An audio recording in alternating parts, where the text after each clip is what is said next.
Hey guys, and welcome back to the Duke Wisdom Podcast. Took last Thursday off, got busy during exam week, and well, there wasn't a game. There was just, if I was to make another episode, it would have been a second depressing rant about the Georgia Tech loss. So I didn't think anybody would want to listen to that. So we're back to talk about something a little bit more positive, which is a nice change of pace for the Blue Devils so far. With the win over Charlotte, and then looking forward to the game against Hofstra on Tuesday. So after a 2-game losing streak on the road, Duke made their way back to Durham and played the Charlotte 49ers. Not a bad opponent. They're in the AAC, which is a solid basketball conference. But ultimately a game that Duke was supposed to win and ultimately did by 24 points. So no Tyrese Proctor, which was no shocker. Still unclear exactly what the severity of Tyrese's ankle injury is, but we know he's out. We saw him in the polo shirt. I don't expect to have him back against Hofstra at all. I mean, I guess it's possible to see him back against Baylor. We probably hope that he's back against Baylor, but that doesn't, to me, it doesn't seem incredibly likely that that will be the case. He'd be out for a little less than 3 weeks if he came back for the Baylor game, but I suppose we can't rule it out entirely. Christian Reeves also out with an injury, and that got me thinking about that because he's missed so much time now with these little injuries, and part of me thinks if he misses more time, maybe the coaching staff just takes Reeves and is like, let's go seek a medical red shirt because he's not getting enough out of this season to bleed another year of eligibility. Last season, he was supposed to be a red shirt, didn't end up being one, and so had to burn a year of eligibility. Maybe he can get that year back with a medical red shirt this season. I'm thinking that could be something good to look into if you're the coaching staff. But you know, Shire seems like he doesn't love playing the the bigs anyway, so I don't think Reeves' role is going to increase even when he comes back from injury. Just like Sean Stewart's role did not increase despite Duke getting killed on the back line against Georgia Tech on lobs and everything like that. Stewart still only plays 6 minutes. Actually, besides Jalen Blake's, the bench combined for 18 minutes played. So if you take Blake's completely out of the equation, you had 6 minutes from Sean Stewart, 5 from TJ Power, which is a heck of a regression after the promise he had shown for a few games leading up to that. I've been a pretty heavy TJ Power advocate, and he fell off a lot playing time wise, which was disappointing to say the least. His fall off minutes wise, and then Stewart's continued fall off minutes wise. I mean, in a game that Duke led by 25 in the first half and ultimately wins by 24, how is Sean Stewart playing 6 minutes? I understand that Charlotte made a comeback, cut it to 11, that Shire wanted to make a statement with this win coming off of a couple losses. He wanted it to be emphatic. It probably wasn't as emphatic as they would have liked, but you got to get these guys run. If they're going to be part of this team going forward and they're going to be part of the rotation in ACC play, which they should be. If they're not, then that's not great.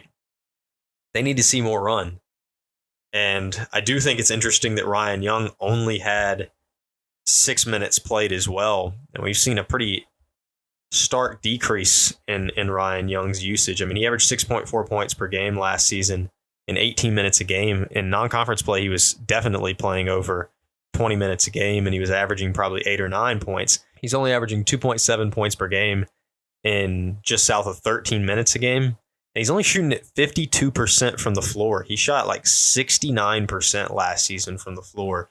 He shot 81% from the line last year, just 60% so far this season, which is kind of odd to say the least. But in the last few games, just, let's go last 5 games. 9 minutes against LaSalle, 2 points. 10 minutes against Southern Indiana, 5 points. 9 minutes against Arkansas, 1 point. 12 minutes against Georgia Tech, 2 points. And 6 minutes against Charlotte, 2 points. That's kind of wild.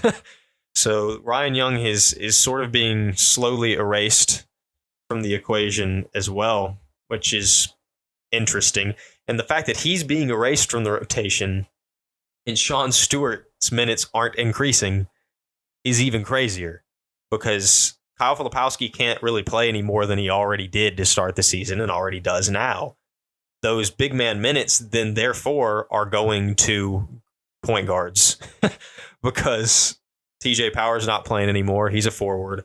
Mark Mitchell is actually playing a little bit more, but it's not so much more that, there shouldn't be existing minutes to go to another forward or to another center. Instead, they're going to more point guards. And I will say there was a certain point guard off the bench that had a heck of a game. There's something about the month of December. Something about the month of December that just gets Jalen Blakes going a million miles an hour. He had those back-to-back games last year against Wake Forest where he had 17 points, which was his career high. Then he followed it up with another 17-point game against Florida State. Both games were in December. Then he had his season high 15 points on Saturday against Charlotte, and he didn't miss a single thing. He's 3 of 3 from 3, and I mean, he's been pretty abysmal from 3 this season leading into that game, so that's a bit of a shocker. But 5 of 5 from the floor, 3 of 3 from downtown, and 2 of 2 from the line. Just a single turnover. He had a steal. Pretty emphatic play. And I've said this before, but if everybody on this team played with the same energy that Jalen Blakes played with, this team would still be ranked in the top 3, without a doubt. I don't know if they would have a loss on the season if everybody played with the same heart, the same drive, and the same intensity that Jalen Blakes played with. He's not always the best player, unless it's the month of December. Then he is for some reason. But he's not always the best guy, but he does always bring the highest level of energy on the team. So a heck of a game from Jalen Blakes, a December masterpiece. Most of what there is to talk about the actual gameplay comes from the starters. And I'll start with Duke's quote-unquote best player, who maybe had one of, if not the worst offensive game of his young Duke career. Kyle Filipowski in 32 minutes, 2 of 10 from the floor, missed his only 3-point attempt, 50% from the line. He had 5 points. He did have 4 assists, and he did pull down 13 rebounds, which was solid to make up for some of his struggles shooting the ball. But and I saw a list earlier today that still had Kyle like 5th in the National Player of the Year conversation. His numbers are now down to 17 points and just south of 9 rebounds a game, which aren't bad by any means, but Duke playing the way that Duke has played, those numbers are not first-team All-American numbers right now, especially given his shooting splits, which are like 26 or 25. I don't know. It's really like mid-20s% from 3, and then he's shooting like 50% flat from the floor and 73 from the line. So not impressive shooting splits to go with falling numbers. He's been good. I don't think he's been first-team All-American good. He has to have better production than that for Duke to get back into a national contender status. But ultimately, he seems a little frustrated, and rightfully so, because he's, again, and I keep hammering away at this subject, he's been put in a bad position. He's been put out of position. He's not a true 5. He doesn't need to play with his back at the basket, and when he's getting the ball in the paint, he's just being flooded by defenders. And honestly, Charlotte had the size to flood Filipowski inside. Some of these other mid-majors and low majors don't have the size to crowd him, and they still make his life difficult. Charlotte did have the size, so they made his life very, very difficult. And it's understandable that he's struggling because he's not a true 5. Duke doesn't have a extremely good true 5 on this roster. That's true, especially with Ryan Young struggling a little bit. But they do have Sean Stewart.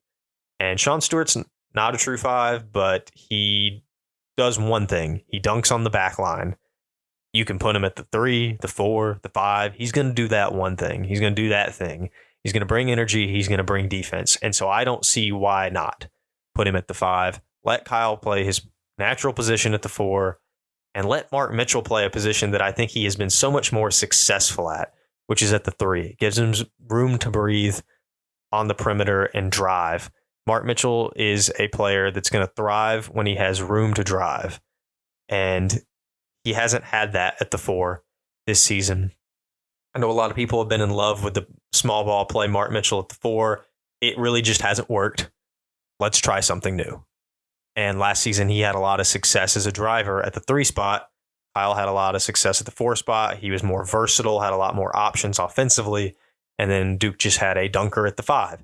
They don't have the same defensive caliber dunker or even the same offensive caliber dunker, maybe. But Sean Stewart has shown promise. He had that 16-10 game in just 18 minutes. And then from that point forward, he seems to have just been tucked away on the bench.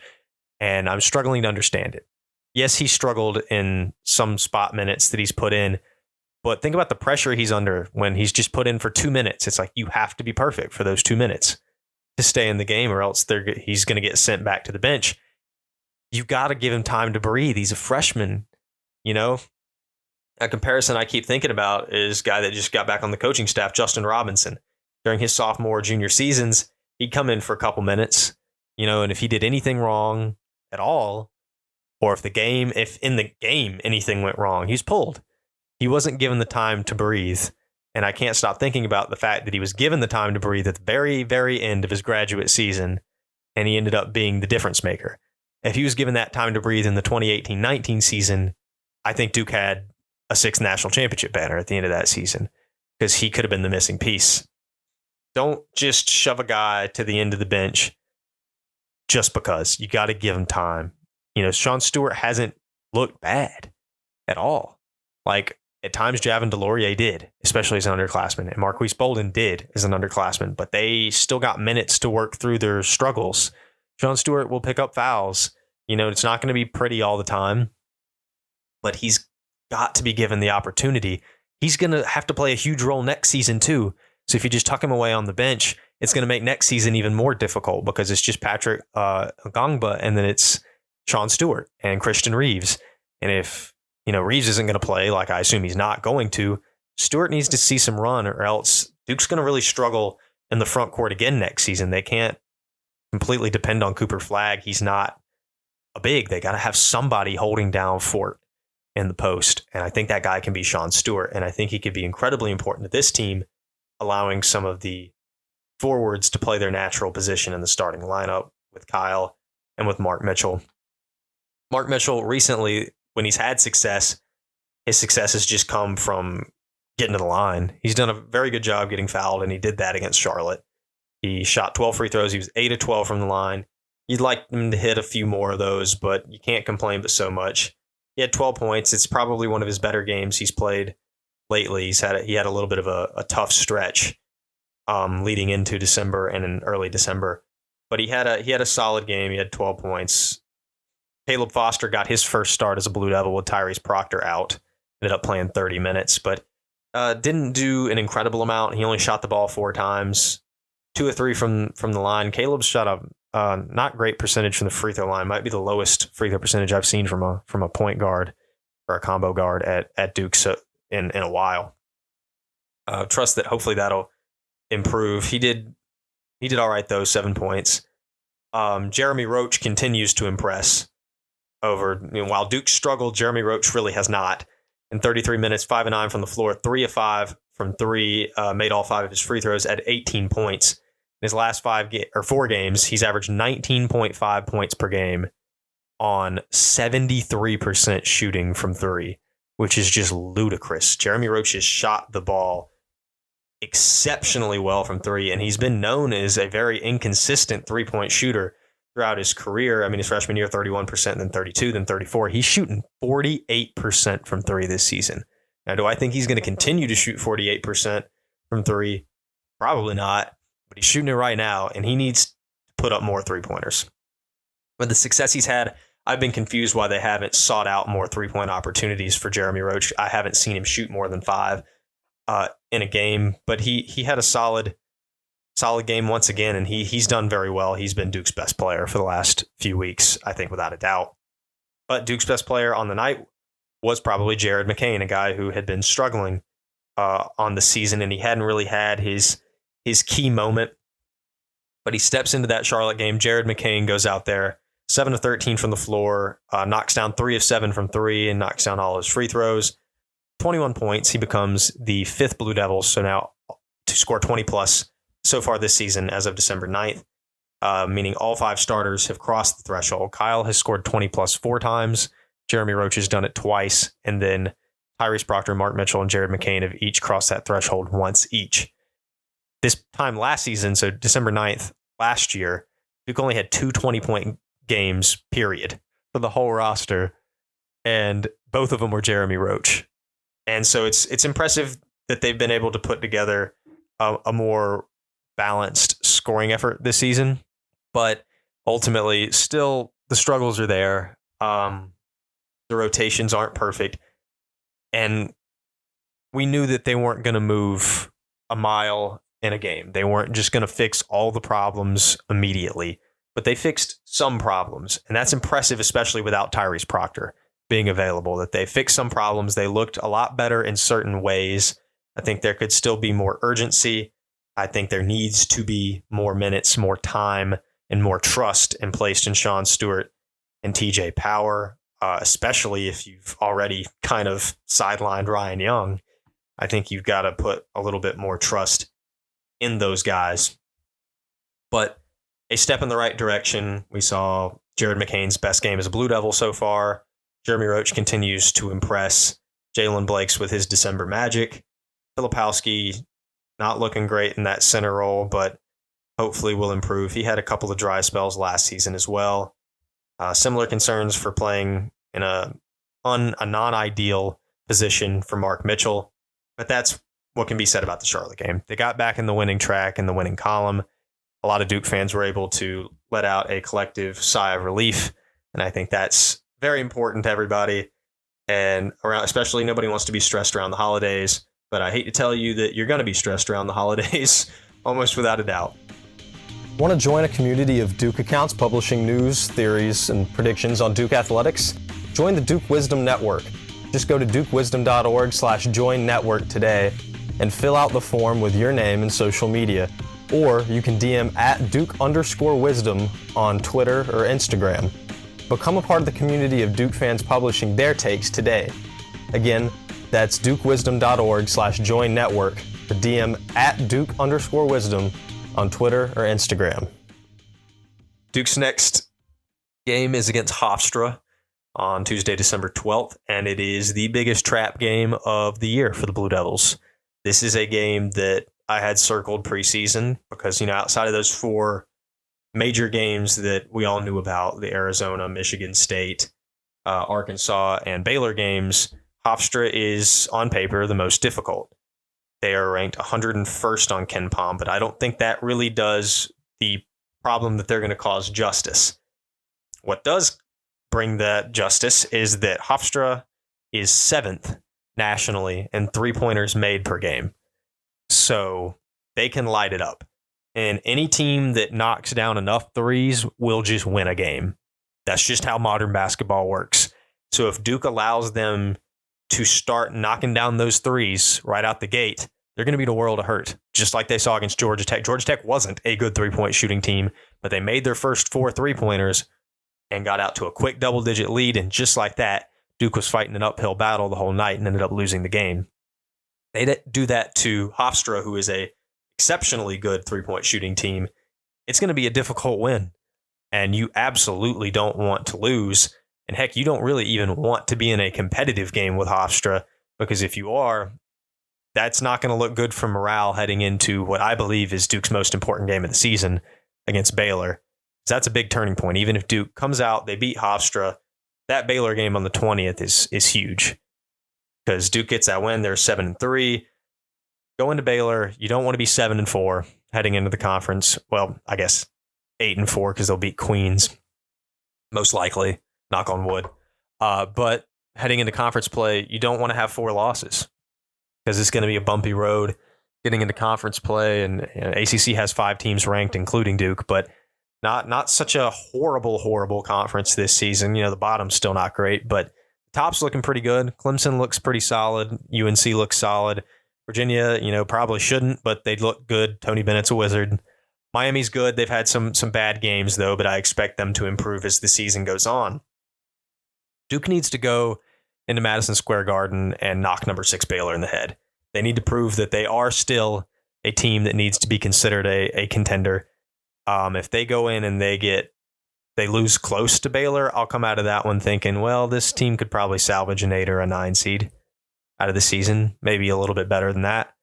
If they lose really badly, like they lose by like 15, 20 points, I'm coming out of that one like, this team could miss the tournament. If they don't string together some really important wins in conference, it's going to be a difficult route for Duke. So that's a pivotal game, but a very pivotal game right ahead of them is don't look past Hofstra. This is a really good team that believes they can beat Duke, and quite honestly, if they have a good shooting night, can beat Duke without a doubt. Not saying they will, but they certainly can. They certainly don't need to be looked past. If any mid-major Duke plays all season, this is the team not to look past. If you can lose to Georgia Tech, you can sure as heck lose to Hofstra. So that's the biggest takeaway. Duke made steps to improve against Charlotte. Coaching staff made certain steps to improve everything, and that was nice, especially with having Proctor out with an ankle injury. I assume he'll remain out at least the next game, and maybe probably a little bit longer than that. And Duke will have to find answers without him. I think Duke needs to look beyond the point guard position for answers. That's the next step for the coaching staff. Let's dip into the forwards and look for answers in the paint and on the wings rather than just completely on the backcourt. Let's look for answers in different places. And if they can do that, then we might be looking at a team that will be much improved and knocking on the door of being a Final Four contender again come February or so. It's a work in progress. We've been saying that for weeks, but at least they're now working and making some progress. So that's nice to see, and I'll pivot. I'll talk about this for a few minutes. Duke football found its new head coach, Manny Diaz, who was at Penn State, former head coach at Miami. And he was at the Charlotte game and he was rocking with the crazies. Nice to see that kind of thing. But I know a lot of Duke fans probably feel similarly to me that they're a little down in the dumps watching that because Mike Elko did so many similar things. And Diaz is coming from a similar place as Elko, being a coordinator at a really solid football program. And he's seeking to get back to a program like that as a head coach. It feels very much like Duke is just the stepping stone again. And even if, he's done a good job at retaining players, Duke honestly has not had a catastrophic exodus like I thought they would have in the transfer portal so far. But it still feels like this isn't the guy that Duke's program is going to grow up with. Even if they have success with Diaz, he'll be out of here in a few years. And so the same unfortunate problem with Elko might be perpetuated. So that's unfortunate, but fingers crossed that they are able to break the cycle and put some trust in Nina King that she made the right hire. I don't want to write the man off before he even starts the job. So hopefully Manny Diaz is able to take Duke football in a good direction and bring him to the promised land in the bowl game come later this month against Troy. So Duke football going toward its next chapter. Duke basketball making progress. Hofstra on Tuesday. I'll be back on the mic on Thursday talking about that Hofstra game and a little bit more in-depth preview of the Baylor game, which I've been talking about a little, here and there through the weeks, but I'll get more detailed into that. As always, thanks for listening. Make sure to subscribe and follow the podcast wherever you're listening to it. Follow Duke Wisdom on Instagram and Twitter. Thanks so much for listening, and I'll talk to you guys Thursday.